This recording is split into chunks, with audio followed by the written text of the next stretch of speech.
Tonight on Greater Boston, coming to you from the Boston Public Library. What happens to communities when there's no local news outlet in town?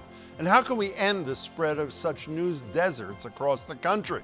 I'm joined by Pulitzer Prize winner, former editor of the Chicago Tribune, and curator for Harvard's Nieman Center for Journalism, Anne-Marie Lipinski, and Charlie Sennott, the founder of the Ground Truth Project and one solution to the problem, Report for America. Then later, I'll talk to the actors playing Tom Robinson and Atticus Finch and Aaron Sorkin's To Kill a Mockingbird here in Boston, Yaegel T. Welch and Richard Thomas. Yes, that Richard Thomas. First up, local news in many places is on the critical list, but there are people trying to attach an IV. It's an issue I care about a lot, in part because I spend 3.5 hours a day on radio and TV, most days talking about things I read in the newspaper. But it's an issue you should care a lot about too, because when even one journalism job is lost, much less a whole paper, that's one less person digging for the truth and holding public officials and institutions accountable. Since 2004, the U.S. has seen a 60% decline in journalists and lost more than 2,000 newspapers, according to the UNC Hussman School of Journalism and Media, leaving hundreds of areas without access to reliable, credible local news coverage. And while we've fared a bit better right here in Massachusetts, we have lost close to 30% of local papers around the state during that time. Next month, Gannett is either cutting back or merging more than 20 other Massachusetts weeklies, including in Newton, Somerville, Billerica, Norwood, and Waltham. Thankfully, there's still some efforts to fill the void, like Report for America initiative, which was launched back in 2017 and puts journalists in newsrooms across the country with the mission of covering underserved issues and communities. One of the people behind it is Charlie Sennott. Charlie's also the founder of the Ground Truth Project here at GBH. He's here. I'm also joined by Pulitzer Prize-winning reporter and former editor of the Chicago Tribune, Anne-Marie Lipinski, who's now the curator for Harvard's Nieman Foundation for Journalism. Anne-Marie and Charlie, it's good to see you both. Good to see you, Jim. Anne-Marie, Gannett says they're not eliminating coverage, they're just shutting down print. Everything is going to be there online. You buying what they're selling? Well, it is true that they're eliminating some print and you can find other things online. It's also true that they're merging newspapers. I would say the third piece that is the most concerning, and that if you live in one of these communities, you should be most concerned about, is the fact that they are going to make a lot of their local reporters into regional reporters. So people who have previously been dedicated to a beat, maybe covering schools or City Hall or something like that, will now be doing this for a broader set of communities. And it is impossible to maintain the level of coverage they had if you do that. Charlie, even though Newton, I mentioned, is obviously an affluent community, when you look across the country, the vast majority of places that are losing local news coverage are low and moderate income communities, are they not? That's right. I mean, you think about what we've lost here in Massachusetts. As you pointed out, it's almost 30% of local news organizations have been fading out over time. Across the country, it's closer to 60%. It's a collapse of an industry that's akin to the collapse of the coal industry. The numbers are actually higher in newspapers. But we're not hearing this story enough. We're not thinking about what it means to lose those local news organizations, and it's really powerful. What does it mean? We know three things happen, and there's really good data on this now. We know voter participation will decline. We know polarization will increase. And a really interesting one is that we know banks are going to lower the bond ratings of those places that don't have local newspapers, because banks ask the question, like, how can you trust a community where there's no one watching the store? And that's really what this comes down to, is we don't have local reporters in town hall asking the hard questions. They might fill up on regional beats, but that's not the same as being there digging in the local communities. We need that if we're going to have a democracy. You know, Anne-Marie, I was a city councilor for one term in Cambridge, and I like to think that I generally did the right thing because I'm a fairly honorable person. But I'd be lying if I told you that part of it was because I was being watched. And I think that's human nature. You write a piece for Nieman Reports, which is great, called Green Light for Corruption. Could you flesh that out a little bit? Yeah, I think that journalists have been making a case that has been very kind of sounds a little self-centered our jobs are being lost, there are too many layoffs, salaries are down.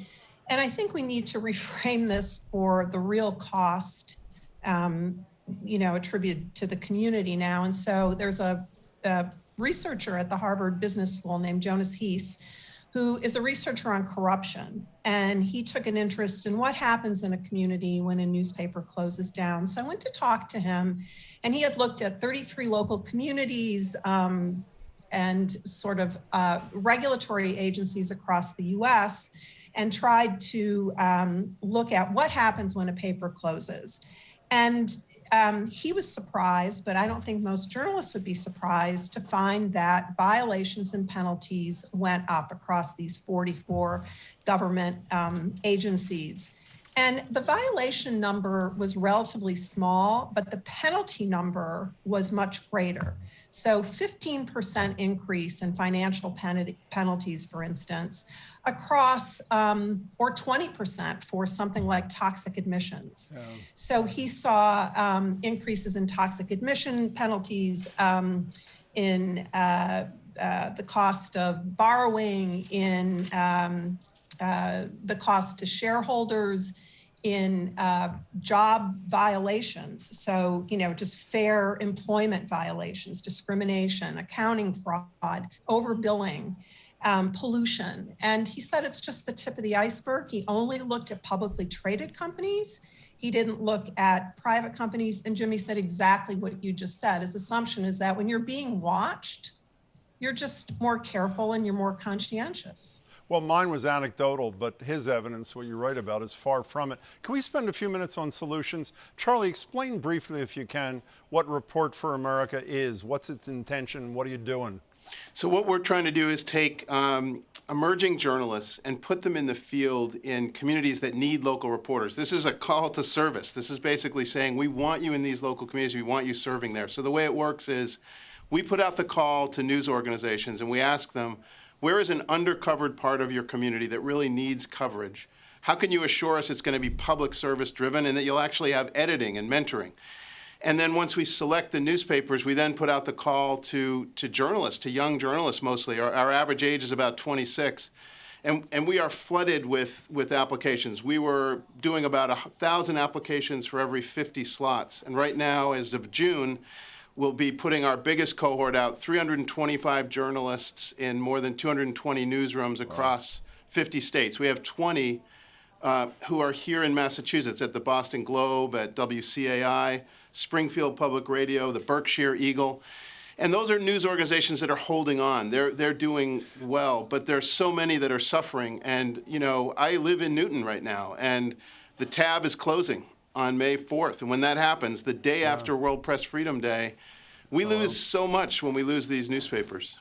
There are other solutions. Well, I don't know if it is a solution. We interviewed people, Anne-Marie, a couple of months ago from the New Bedford Light, which is a volunteer nonprofit, and it's the individual experience sounded great to me, but it basically depends upon the goodness of strangers, that model, no? Yeah, and I do think back to Charlie's earlier comments, you're probably going to get greater participation in communities where people are better off, where they can take time to volunteer, where they're not beholden to a clock at their job, and so I think it's just we're creating an elite form of coverage that will not be available to all communities. Well, Anne-Marie, I want to ask you about one more if I can. I don't know how the acronym came about. Local Journalism Sustainability Act, LISA. Again, I don't quite get where the I comes from. But this was originally a bipartisan effort in Congress with much hope, and it sort of floundered, as most things do in Congress. Tax breaks to news operations that hire or retain local journalists, to businesses that advertise, to real people who do subscriptions. It doesn't appear to be going anywhere, but as a model, is it something you're comfortable with, Anne-Marie? It's such a great question, Jim, and my thinking about this has evolved. And once you look at something like the Harvard Business School research and see that you're being taxed anyway, effectively, right? A newspaper goes out of business. corruption goes up, fines go up, the government has to, monitor these things to a greater degree. There is a cost to society that's now being documented. And so you can pay now or you can pay later. Yeah. I prefer to, and this is where my thinking has really changed, to support these efforts that are fundamental to a healthy democracy. There's just no question about it. Jim, quick point if I could. What's going on is newspapers are realizing, and local news organizations, a lot of them are digital startups, like you pointed out in New Bedford. But what we're seeing is that the nonprofit model is going to play a much bigger role in journalism. And I think that's a good thing. I'm in GBH right now. This is one of the great models of nonprofit journalism. And I would push back on the idea that it only serves the elite.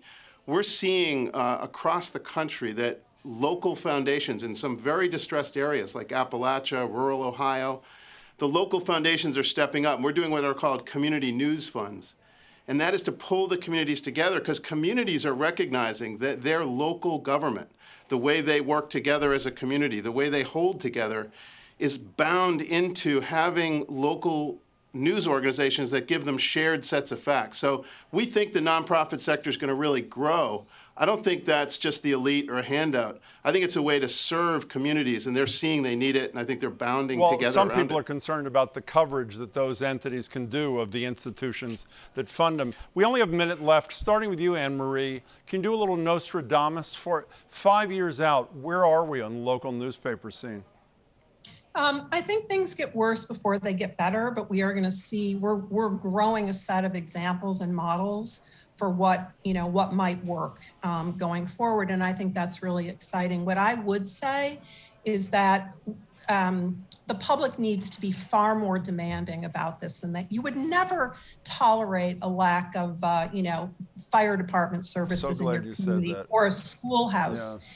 We need to demand this as again, an essential part of a functioning democracy, and including demanding it from these vulture funds and others who have assumed ownership of so many of these newspapers. Charlie, I have 30 seconds for Nostradamus. I agree with everything time. that Anne Marie just said, but I would add that we also have to get better at telling the story ourselves as journalists. This really matters. Mm-hmm. We got to get out there and share the story. And I think the new models for nonprofit, digital-first news organizations are going to start to flourish. And I think they're the ones to watch. And we're going to have to support them through public policy and through these new nonprofit models supporting them. Charlie Sennott, Anne Marie Lipinski, as always, good to see you both. Thanks so much. Thanks, Jim. Jim. For more information on Charlie's organization, head to reportforamerica.org. The American classic To Kill a Mockingbird has had a lot of lives since its 1960 debut. It's been translated into 40 different languages. 45 million copies have been sold worldwide. It was made into a film with Gregory Peck, a stage production, and in the latest iteration, Aaron Sorkin puts a new twist on the painfully relevant fictional story of Tom Robinson, a black man tried in 1930s Alabama for a rape he did not commit. And Atticus Finch, the white attorney charged with defending him, is told through the eyes of Finch's young daughter Scout, her brother, and a friend. It's at the Citizens Bank Opera House through this coming Sunday. I saw it last week. Believe me, you should too. I'm joined by Emmy Award winner Richard Thomas, who plays Atticus Finch, and Yaegel T. Welch, who plays Tom Robinson. Gentlemen, congratulations on two terrific performances. Thank you very much. Thank you so much. Richard, do you remember the first time you read To Kill a Mockingbird and what your reaction was? Yeah, well, I read it in middle school, like a lot of people. And that time of life, the early teen years, adolescence, is when kids are starting to develop a sense of community and civic identity and fairness and justice and injustice, and begin to get exercised about issues larger than their own private lives. And so it's a perfect opportunity to read it for the first time. But I read it again to prepare for this. And I got to tell you, anybody who loved that book when they read it as a young person, read it again as an adult, because it's even richer, more complex, I think. Couldn't agree more. Yaegel, do you remember the first time you read it and how you reacted to it? Yeah, I read it at first in middle school, like Richard, and I think my initial reaction was I connected mostly to the children and the coming-of-age story. Now I connect to different issues in the play. I think at one point in time I saw it as a sort of capsule in time, And now I see it as something that is still presently happening in some ways. But I remember connecting to the mystery of Boo Radley the most and just being afraid of what was unknown. So, yeah. Same reaction here as well. Richard, this production, for those who haven't seen it yet, is a different kettle of fish in many ways. Could you describe some of those ways? Well, it's theater. So, it's not like reading a book, and it's definitely not like seeing a film. And the way Aaron Sorkin has written it in this beautiful adaptation is it's purely theatrical. There are theatrical devices, and you're in the theater watching having a theatrical experience. And beyond that, I think he's within the spirit of Harper Lee. Absolutely, I think he's broadened things out. He's certainly brought into focus, I think, things in the source material that speak to us directly today. I mean, this is a self-portrait. This piece of material is a self-portrait of America, for better and for worse. Our finest aspirations and how far we fall short.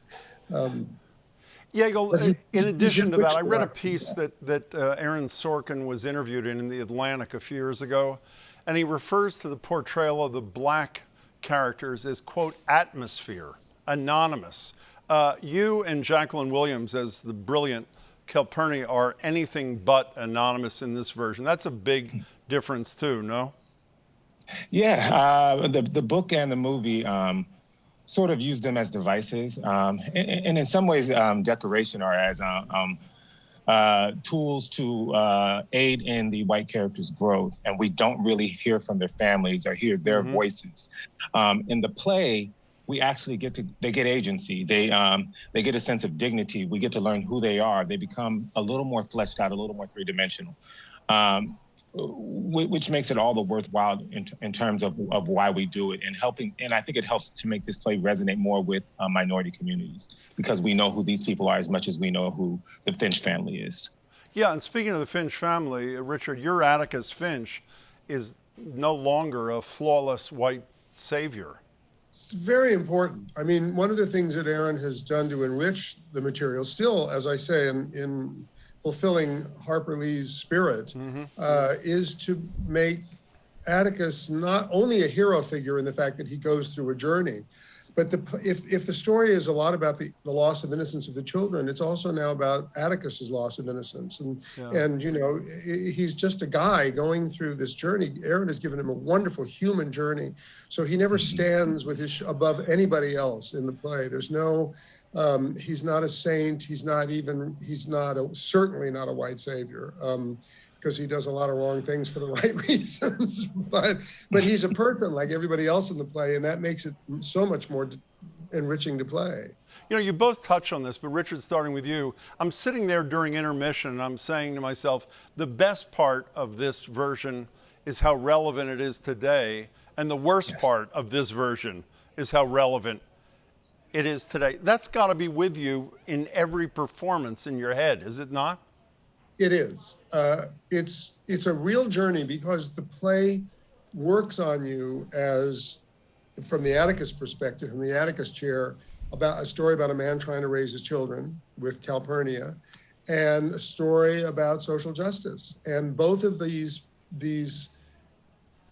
aspects are constantly working on me throughout the play. And as I'm sure they work on Yaegel and everyone else in the play, you cannot but be affected, because this stuff is happening. This is our present moment. And it's a beautiful picture of how aspirational we are as a country, but it's also a very devastating picture of how far short we fall of those aspirations. And can we look at reality and still maintain our ideals? That's his dilemma, certainly. Yaegel, I saw an interview you did, a little video you did with Melanie Moore, who plays Scout also brilliantly in your production. And you said something like your hope was, or your belief maybe was, that people were going to leave having seen this different from how they came in. Do you really believe that? I do. One of the, if I could say, one of the good things that came out of COVID was, and I'm not saying there's much, but one of the good things is that we all got to sit at home and sort of have a moment where we all connected. And I think that was when George Floyd was murdered, you know, on camera, and we all had to witness that together. And the way in which that particular moment in time brought so many people together, all of a sudden there was this sort of cultural unity and sense of empathy for something happening in a community. And it didn't matter whether you were Black or not. There were white people, there were Asian people, there were Hispanic people, there were Jewish people, there were Muslim people, all out at those marches protesting this injustice that happened. And I think what Seeing To Kill a Mockingbird does is it puts this incident, this obviously innocent man is on trial for something he couldn't possibly have done. Yeah. And he's essentially about to be lynched in so many ways, and there's nothing that can be done about it. And I think seeing that and witnessing that and experiencing that creates this rich sense of empathy that we all have to connect. I think in our most human places, we all connect when we understand that this man is innocent, this is wrong. And I do believe that. I do believe witnessing something can help people connect in that way. You know, Richard, for all of us who saw the movie growing up, obviously Scout is forever emblazoned in our head. Do you have any idea whatever happened to that woman, Mary Badham, who played Scout? Did she ever do anything else? What's her deal? I'll let you in on a little secret. Yeah. Mary Badham is with us, as you know. Mary Badham is with us every night as the polar opposite of Scout Finch, playing the really rough tongued racist dog is what she plays. Mrs. DuBose. And what an incredible counterintuitive and brilliant piece of casting. I just want to add to what Yaegel said very briefly. He used the word empathy, and I think that's the great thing about theater is an empathy machine when it works, whether it's comedy, tragedy, so whatever it is. It's a picture of us as humans together that we experience in community together. And I think as an empathy machine, theater can affect people and can have them come out of the theater with a broader sense of their own humanity. You know, Richard Thomas, I want to step back from this just for a minute. A couple of weeks ago, Stevie Van Zandt was with me, and we talked obviously about James Gandolfini and Tony Soprano. A week or two before that, Kiefer Sutherland was here, Jack Bauer. John Boyd, was there that point in your career that you thought you'd never be anybody but him? I'm serious, did that worry you as a young actor? No, it never worried me. Why? I've been first, for one thing, I've been working for a long time before I did that show. I did that. I started that series when I was 21, and I've been working since I was 6. Yeah. So I knew that it was, but however, even though it never worried me, I didn't think I was ever going to have a problem. I understood that it was going to take a lot of time to balance the scales if I could, and that I had to be patient with people, that if I was ready to make the change the day after I left the series, that the rest of the country wasn't necessarily going to be ready to make that change quite as quickly as I was. But if you just keep working at it, and you just keep doing as many different things as you can, then you have the joy of a long and varied career. But I never thought I was going to suffer for that part ever. So, Yaegel, you're going to be in, I don't know what the count is, I was counting them up this afternoon, 27 or 28 cities in 15 months. If you can raise your right hand and promise to tell the truth, is that joy or is it torture? Honestly. Honestly, it's a yin and yang, there's a way in which you are leaving a life that I love in New York, but the other part of it is I get to meet people from all across the country. I get to do what I've dreamt about doing, which is take an important play across the country and educate people and again, participate in building this sense of communal empathy. I get to try new food. I get to stay food. And the food. I mean, I've had the best seafood in Boston. I was at Union Oyster House, the Capitol Grill, like places, things I would never get to do in New York City. And I'm really excited, for that and just the new experiences that we get to have on our day off. So it's a yin and yang, but it's not that I won't miss my life in New York because Richard, I'm sorry. He's right. On the same theme, Richard, Melanie Moore in that video I saw with Yaegel says that there is a bar, and I checked it out, she was telling the truth, in Cleveland called Goodnight John Boy. It's a dive Yep. bar, and I'm wondering, do you hide in your hotel room or do you actually go with your castmates? I've never been. When I was last in Cleveland on the tour of the Humans, they were talking about opening it. And now there's also one, I think, in St. Petersburg, Florida, where we're not going to play. And I'm definitely going to have to go check it out. I don't know if it's a dive or not. I think it's more like a 70s disco vibe thing, which may not have much to do with Walton's Mountain. As long as I don't have to buy everybody in the place around, I'll be happy to come down and Sounds like a good check it out. How can I not? How can I want us all to go down. Hey, Richard and Yaegel, thanks for bringing an incredibly important story to life on the stage brilliantly. I really appreciate your time, both of you. Thank you so much for having us. Thank you. Thank you. To Kill a Mockingbird is at the Opera House through Sunday. For tickets and more information, head to boston.broadway.com. That's it for tonight. Please come back tomorrow. The first Black doctor to head the Journal of the American Medical Association, Dr. Kirsten Bibbins-Domingo, joins me on the challenge of confronting racism in medicine, plus the millions of hours of unpaid work performed each year by the nation's caregivers and what to do about it. That and more tomorrow at 7. Thank you for watching. Please stay safe.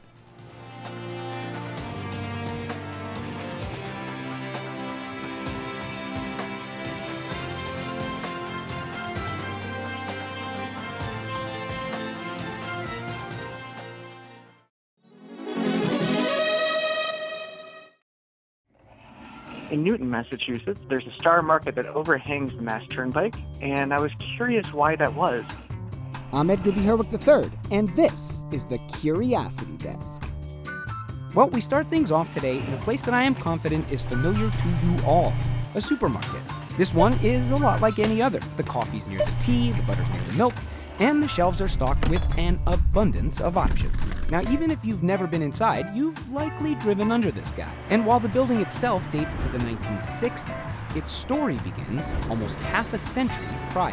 The Star Market began in Watertown. The first one opened in 1915. That's Clara Silverstein with Historic Newton. The owner was named Sarkis Mugar, and he was from Armenia. Sarkis helmed the Watertown Star Market until 1922, when he died following an automobile accident. His son Stephen took over the store, and in 1930 opened a second Star Market right here in Newtonville. But the boldest leap came in 1948, with the Star Market's first supermarket. But Star Market was immediately on a collision course with the latest thing in roads, the modern highway. More and more and more cars. The Turnpike Authority wanted to go through Newtonville and take over the Star Market's parking lot. The Turnpike Authority got its route, and the Mugars were granted the air rights to build a new store on top of the new turnpike. The success of the Star Market project fueled the imaginations of developers and city leaders who saw a future with gleaming buildings over the pike.